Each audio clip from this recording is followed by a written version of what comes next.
Have you been struggling to start a mindfulness meditation practice or struggling to be consistent with one because you think it takes too much time and you just simply don't have time in your schedule?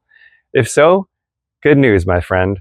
You can develop an incredibly strong mindfulness practice without adding anything to your schedule. And in this video, I'm going to show you exactly how to do that. Hello, my friend. I hope you are well. My name is Matt Tenney. I'm the author of The Magic of Mindful Self-Awareness: How to Stop Overthinking, Clear Your Mind, and Be Happy Almost All the Time. On this channel, I help people apply the practice of mindfulness and mindful self-awareness to be happier, less stressed, and more effective. I look forward to helping you as well, my friend. One of the most common reasons I hear from people for why they can't start a mindfulness practice or be consistent with one is that they're very busy and they either can't find time to start, or once they start, maybe they practice a little bit one day, but then they're really busy the next couple of days and they just can't get any type of consistency going. And I think this stems from some of the perceptions we have about what mindfulness practice is. Most people think mindfulness practice is going to some special place where it's quiet and maybe there's some incense burning or something, or some bells, and we're just sitting still doing absolutely nothing. Now, don't get me wrong.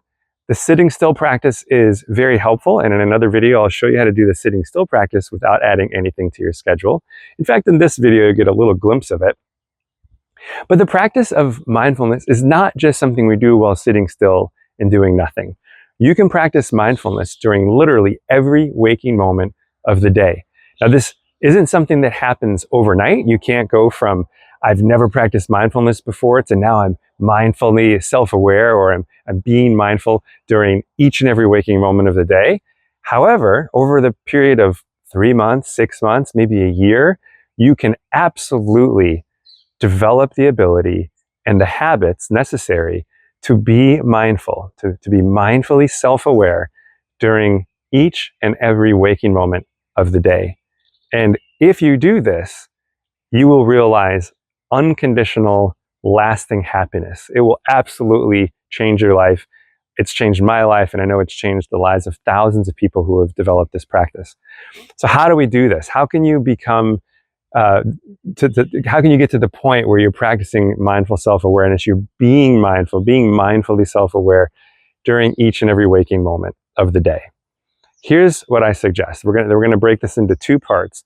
One is, how do you actually pick the activities that you're going to gradually practice with, so that you can, again, you can't do this all overnight, but over time you can build little habits one at a time until they accumulate and you're practicing mindfulness during half of your day or 3/4 of your day. The second part is, what are we actually doing while we're practicing during daily activities? Let's start with part one.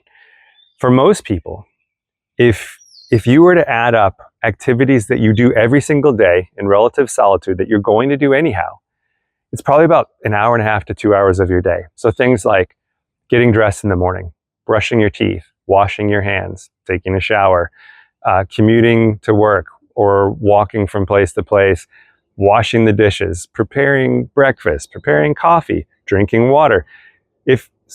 If you add all this up, for most people, it's about an hour and a half every day. So right there, if you just start with things you're going to do anyhow every single day in relative solitude, you've got an hour and a half. And then if you add things that you're doing with other people where you can practice during conversation, that's a little bit more advanced.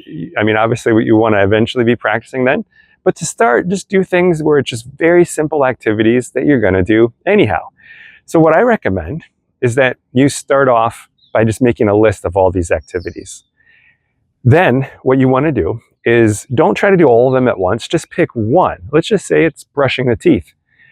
And all you're going to do for week one is you're going to create some reminders so that you can make this a habit. Maybe put a little sticky note with a smiley face right next to your toothbrush. And that reminds you every time you go to brush your teeth to just smile and practice mindfulness, which we'll describe in a moment. And that means if you can do this for a week, by the end of a week, you're probably going to be pretty close to having that be a habit. It may already be a habit. And then week 2, you would continue with brushing the teeth and then do a second activity from your list. Week 3, you do the previous 2. Maybe that's washing your hands, let's just say. So then week 3, you would continue with brushing the teeth, continue with washing the hands, and then add a third activity. And you can see where this is going, right? After 12 weeks, you're going to have 12 different activities that you've created this habit where during those activities, you are practicing mindful self-awareness or practicing mindfulness. And at that point, you're going to notice a tremendous shift in your life, because although this might sound so simple and almost to the point of being trite, this is actually an incredibly powerful paradigm shift, which we'll come back to in a moment. So now, how do we actually practice during each of these moments? Well, it's very, very simple. What I recommend is really what we're doing when we're practicing mindfulness or mindfulness meditation, mindful self-awareness, whatever term we're using here, it's all basically the same thing. What we're trying to do is just this simple shift of dropping the bad habit of being identified with our thoughts, being distracted by our thoughts, and instead being able to see thoughts objectively. Now, we don't want to start by just looking right at the mind, because that moves very fast. We start with observing the body, whatever the body is doing in this moment. And you'll notice that when you observe the body, you're also aware of the mind. So you can use mental noting as a skillful means for dropping the habit of being identified with thought and then making it objective. So let's use brushing the teeth as a for instance. So you see your little sticky note with a smiley face, which reminds you to practice mindfulness during this moment. And all you're going to do is just pause for a moment, maybe with a smile, and just mentally note, just brushing the teeth. And then while you're brushing the teeth, while you're getting the toothpaste on there, getting the water on, rinsing it off, starting to brush, all you're doing is being very curious about what this experience is like. It's almost as though you're just kind of watching yourself brush the teeth. And as you start observing, you're going to notice thoughts will obviously come up, which is perfectly fine. All you do is note them. Oh, here's a thought about this.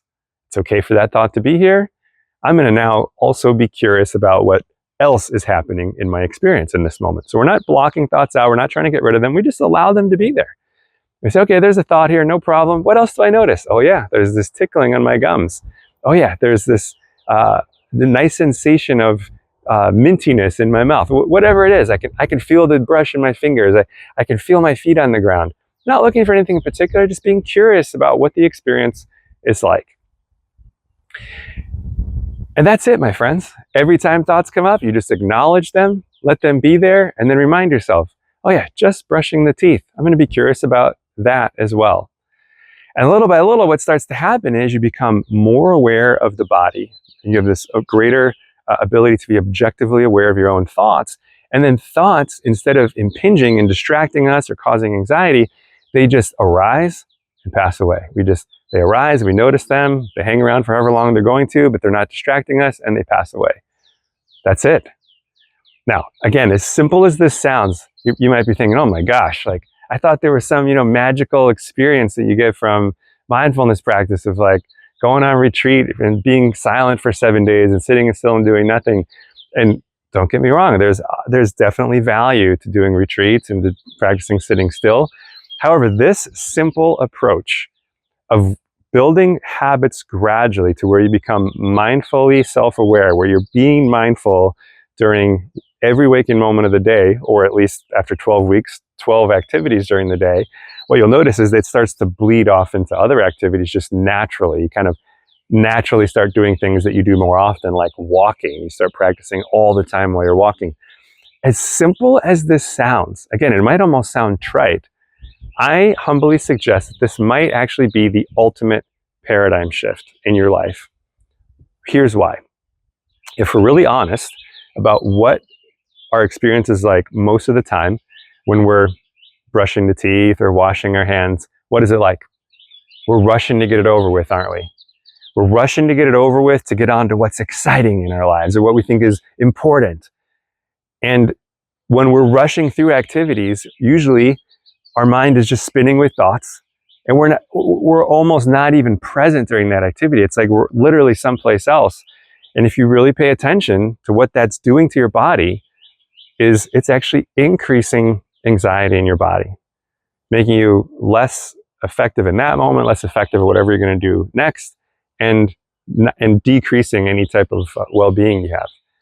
The second thing that's happening is you're reinforcing the bad habit of being identified with and distracted by thinking, if this is how we're living these moments. Third, and perhaps most important, and perhaps just a touch scary, is that I would estimate that 90%, maybe almost 95% of our lives consist of simple moments that are neither very painful nor very pleasurable or exciting. They're just simple moments like brushing your teeth, washing your hands, standing in line at the grocery store, sitting in traffic. And if we are rushing through these moments, distracted by our thoughts, rushing to the future that we think will be better, we are skipping over 90 to 95% of our lives. We're not appreciating this miracle, this gift that we have of being alive in a human body. So with this simple, as simple as it sounds, this simple little practice I share with you of gradually adding mindfulness practice to all these simple moments of the day, everything I just said is completely reversed, 180 degrees. So first, you'll notice that if you're practicing mindfulness during an activity like brushing your teeth or washing your hands, instead of anxiety being increased, you actually notice anxiety unwinding a little bit. You're a little bit more relaxed and peaceful after you finish that activity. This means you're going to be more effective at whatever you're going to do next. Second, you're transforming these simple mundane moments of life into opportunities to train your mind in the most important way possible. You're developing self-awareness, seeing your thoughts and your emotions clearly. You could make an argument, and many researchers have made the argument, that self-awareness is the most important skill we can develop to be successful as humans, especially if you're in a leadership role. So you're transformed simple activities like brushing your teeth and washing your hands into training to be the best human that you can be. And third, and perhaps again most important, is that instead of skipping over these moments in our rush to an exciting future that, by the way, might never come, we are actually present for these simple moments in our lives, actually living them. We're fully alive, appreciating and taking advantage of this amazing miracle we have of being alive in a human body. And as you start to develop this habit of being more present with what you're doing, fully living these moments, you'll notice this bleeds into your interactions with other people, where you become more present during your interactions with people that you love, or even strangers. And I would suggest humbly again that perhaps the most simple yet powerful way to demonstrate that we care about someone is to be fully present with them, to give them our complete and undivided attention. And this makes life incredibly rich, because ultimately all we want in lives, if we really reflect, all we want is to love well and to be loved. And usually being loved starts with loving well. If you love others well, it'll be reciprocated. And by being fully present with people, you're taking advantage of this simplest yet perhaps most powerful way to love well: being present. I hope this video was helpful for you. If you have a question about the practice of mindfulness or mindful self-awareness, please subscribe to this channel and leave your question as a comment in one of the videos on the channel. I will do my best to answer your question or one like it. If you'd like a great resource for going deeper with the practice of mindfulness and mindful self-awareness, you might like my book, The Magic of Mindful Self-Awareness: How to Stop Overthinking, Clear Your Mind, and Be Happy Almost All the Time. There's a link in the description. Until next time, may you be happy and kind.